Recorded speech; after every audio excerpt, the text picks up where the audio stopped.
Olá, amados irmãos e irmãs em Cristo. Que a graça e a paz do nosso Senhor Jesus estejam sobre cada um de vocês, inundando seus corações com esperança renovada, consolo e força divina. Sejam muito bem-vindos ao canal Além do Véu Espiritual, o seu refúgio para mergulhar nas profundezas da fé, da verdade bíblica e da intimidade real com Deus. Antes de entrarmos no tema de hoje, eu te convido a um momento de oração. Senhor Deus, Pai de misericórdia infinita, nós nos colocamos agora diante da Tua presença com humildade e temor. Pedimos que o Teu Espírito Santo nos conduza à verdade que liberta, que remova toda cegueira espiritual e que cure as feridas escondidas em nosso coração.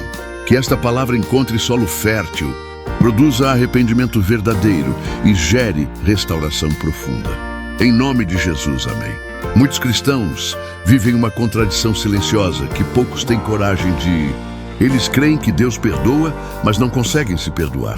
Oram, confessam, choram diante do Senhor, reconhecem o erro, mas continuam se tratando como culpados permanentes. Vivem como se o perdão de Deus fosse teórico, mas não prático. Isso cria uma vida espiritual pesada, cansada e cheia de autocondenação. A pessoa não se sente digna de se aproximar, não se sente digna de servir, não se sente digna de recomeçar. E mesmo sem perceber, ela passa a viver uma fé baseada na vergonha, não na graça. Esse é um dos maiores bloqueios espirituais da vida cristã. Aceitar-o intelectualmente, mas rejeitá-lo emocionalmente. A Bíblia nos ensina em 1 João 1,9: se confessarmos os nossos pecados, Ele é fiel e justo para nos perdoar os pecados e nos purificar de toda... Observe que o texto não diz talvez Ele perdoe ou Ele perdoará se você sofrer o suficiente. O texto diz que Ele é fiel e justo para perdoar e purificar. A importância desse versículo é estabelecer que o perdão não depende do seu arrependimento emocional, mas da fidelidade do caráter de Deus. Quando você continua se condenando depois que Deus já perdoou, você está vivendo em desacordo com a verdade da palavra. E viver fora da verdade sempre gera opressão espiritual. Muitos confundem arrependimento com autopunição, mas a Bíblia faz uma distinção clara entre essas duas coisas. Em 2 Coríntios 7,10 está escrito: porque a tristeza, segundo Deus, produz arrependimento para a salvação, que a ninguém traz pesar, mas a tristeza do mundo produz morte. A tristeza, segundo Deus, leva à mudança, à reconciliação e à vida. Já a tristeza do mundo, que se manifesta como culpa crônica, leva à paralisia, ao afastamento e à morte espiritual. A importância desse versículo dentro do nosso tema é mostrar que sentir-se mal não é sinônimo de arrependimento verdadeiro. O arrependimento bíblico não te prende ao passado, ele te conduz a um novo caminho. Quando a pessoa não se perdoa, ela começa a viver presa a uma identidade distorcida. Em vez de se ver como alguém redimido, ela se vê como alguém marcado pelo erro. Isso é extremamente perigoso espiritualmente. Em Romanos 8:1, Paulo declara: agora, pois, nenhuma condenação há para os que estão em Cristo Jesus. Nenhuma condenação. A importância desse versículo é destruir a base da autossabotagem espiritual. Onde não há condenação, o inimigo perde autoridade. Onde não há condenação, o pecado perde o poder de definir quem você é. Mas quando você insiste em viver se condenando, você entrega ao acusador um espaço que não lhe pertence.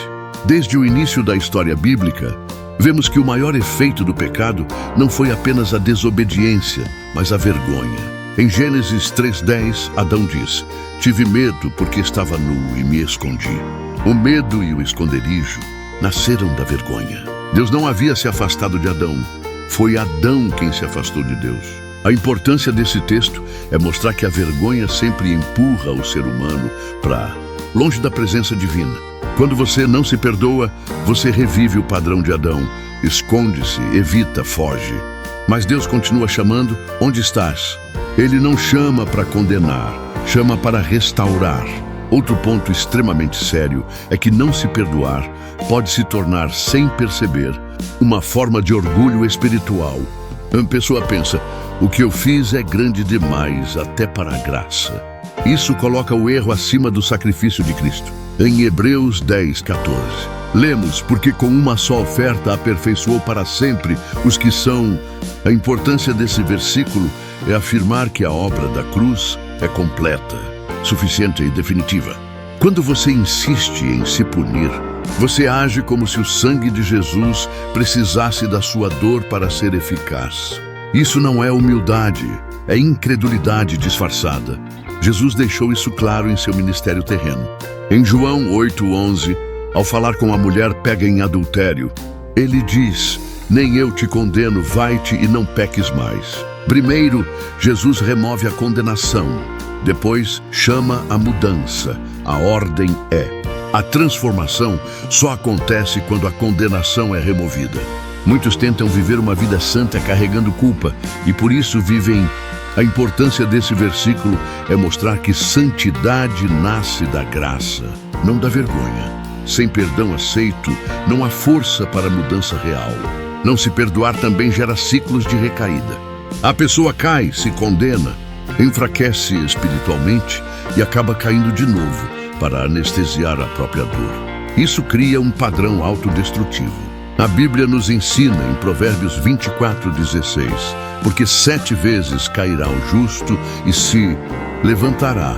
O justo não é quem nunca cai, mas quem se levanta corretamente. Levantar-se corretamente significa levantar-se na graça, não na culpa. A importância desse texto é ensinar que a queda não define o fim, mas a resposta à queda define o futuro. A verdadeira libertação começa quando você aceita plenamente a identidade que Deus te deu. Em 2 Coríntios 5:17 está escrito, se alguém está em Cristo, nova criatura é, as coisas velhas já passaram, eis que tudo se fez novo. Isso não é poesia, é realidade espiritual.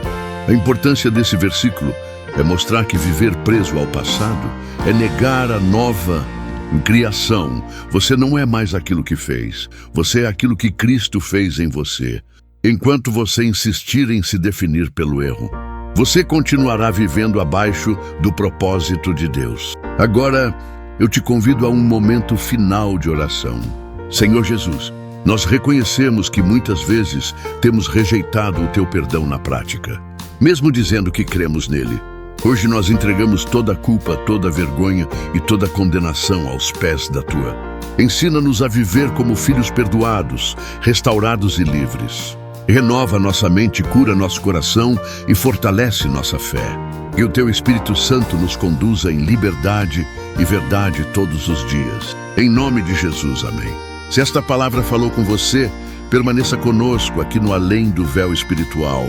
Porque no próximo vídeo vamos avançar ainda mais e tratar de algo essencial para essa jornada. O erro que te mantém preso mesmo orando.